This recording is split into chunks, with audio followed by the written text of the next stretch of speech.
Welcome to Inside the Islanders. I'm George Matthews. Guesting with me, one of the newest Charlottetown Islanders coming to us from Rimouski in the offseason. That is Island native Ryan MacKinnon. And Ryan, when we take a look at, as a hockey player, you coming back to PEI in this offseason trade, got to be pretty special for you to have played 5 years off island, either in Notre Dame or with Rimouski. But coming back to PEI has to be a pretty special time for you in your career here. Oh, it's definitely special. It's been, like you said, it's been a while since I've been playing at home, and I was pretty fortunate there to with that trade happening to give me the opportunity to come home and to do it alongside guys like I've been playing against my entire life. Ross Johnson, it just makes it that more special, and I'm really looking forward to it. Of course, when you are traded, within weeks you're named the captain of your newest team. Now, all of a sudden, you've been the captain of 2 Quebec Major Junior Hockey League franchises. As a captain, how do you see, or why do you see yourself as captain material?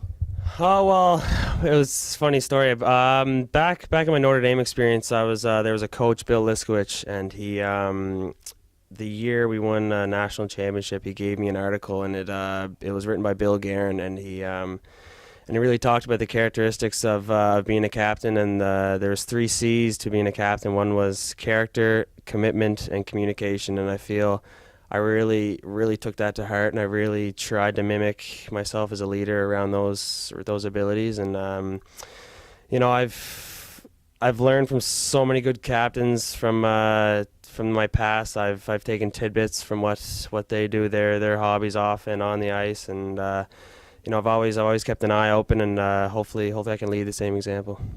Now, you're talking about leadership here, and that's so important in the dressing room. But for Island fans, what are we going to see here at the Eastlink Center this season from Ryan MacKinnon? Yeah, I'd say I'm a two-way defenseman. I definitely like to take care of my own zone first, but I feel I can use my speed and ability to jump up in the play and support the rush when I see that opportunity. And I'm definitely a guy that'll do whatever it takes for the team to be successful, and I'm very prepared to do that. With the Oceanic last season, of course, you played the Islanders a couple of times. You see the off-season acquisitions. You've mentioned Ross's acquisition as well, but a number of key young players on this roster as well. Looking forward, what do you see from this franchise this upcoming season? Oh, it's definitely nothing but positive. It's to be coming into such an organization like this, and they're on the upside now. It makes it that more exciting, and with the older guys that we acquired recently, it just makes it that more exciting, especially with the young talent that we have. I know last year they struggled at times, and this year they're definitely hungrier to have a successful year. It's important as well, Ryan. Of course, you've got local ownership here, numbering probably 20 plus. But when you've got Gordy Dwyer, Grant Saunier with good communication skills, good leadership skills, that's important as a player as well to know where you stand. Yeah, definitely. The communication from the coaching staff to the dressing room is definitely a huge aspect in the success of a team, and. From my experience, it's hard to find better guys than Gordy and Grant, and the coaching staff. They have Luke and Connor, and obviously Spider and Kevin. They're top-notch guys, and it's definitely hard to find better people than they have. When you look at your career to this particular point, a couple of years in Notre Dame, it's a hockey factory. You go to Rimouski, the Oceanic, one of the top Q franchises historically over at least the last decade or thereabouts. But growing up in Summerside, you have a lot of people helping you out to get to the point of where you're at right now. But your parents certainly a key.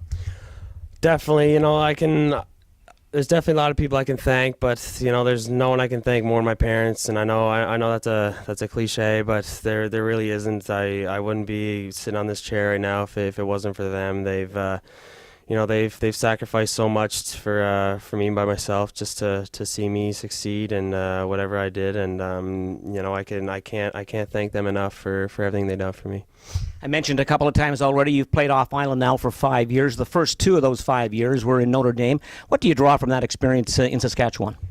Yeah, well, I wasn't really sure what I was getting into when I was driving out there. I see a lot of flat land and not a whole lot of buildings. But once you get out there and you settled in, it's it's just another family away from home. It's you're living in the dorms with a bunch of people, and then being able to play on hockey teams with, you know, top prospects like Morgan Riley with the Toronto Maple Leafs and Slater Kukuk and Stefan Matteau, they've those types of guys, to see them grow up and develop. It's, you know, it's something that you can't compare to anything else. And you know, the contacts you come out of that place with, it's crazy. And to see guys come out of there, you know, you always want to follow the footsteps like fellow Islander like Richards and Gormley and those type of guys. It was truly an amazing experience. What about the Rimouski Oceanic experience, Ryan? They, like every other good franchise in Major Junior, they seem to get it right. There's always a rebuilding year, but they've always got at least a couple of good years out of three. But it's a special franchise here in the Q. Yeah, definitely. I've nothing but good things to say about that organization. They treated me well when I was there, and you know, when they say it's a French town, it's, you know, it's a hockey town. So obviously when you're going to play hockey in a hockey town, it's a fun place to play. And you know, I had great years there, but I'm really looking forward to being back in Charlottetown. At this particular point, it's still a young hockey career. I know, and I will ask you this question here, and I guess I might as well ask you right now, but this is a big year for you right now. There's no doubt about that. You're a 20-year-old on a franchise that's pretty young and still developing. It could be a great year in Charlottetown moving forward. But personally, this is probably the most crucial year of your career so far.